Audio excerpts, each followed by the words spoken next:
ଦେଖନ୍ତୁ ଆପଣଙ୍କୁ କୁହା ହେଇଥିଲା ନା ସିଟ୍ ବେଲ୍ଟ ବାନ୍ଧିବା ପାଇଁ, ଆପଣ କାହିଁକି ବାନ୍ଧି ନଥିଲେ? କେତେବେଳେ କହିଲ ମା? ଯଦି କହିଲେ କାହିଁକି କହୁନ ତ ଆଗରୁ? ବେଲ୍ଟ ପରେ ଆମେ ଆଗରୁ ଅଟାରେ ଭିଡ଼ିଛୁ।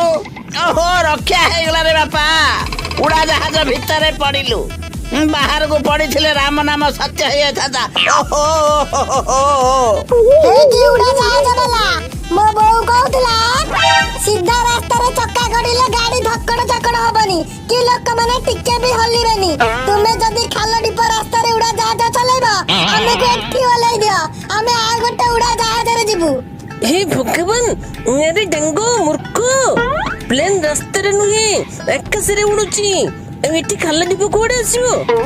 ନାଇଁ ସାର୍, ଅଣ୍ଟା ବେଲ୍ଟ ନୁହେଁ, ସିଟ୍ ଲାଗିଥିବା ବେଲ୍ଟକୁ ଅଣ୍ଟାରେ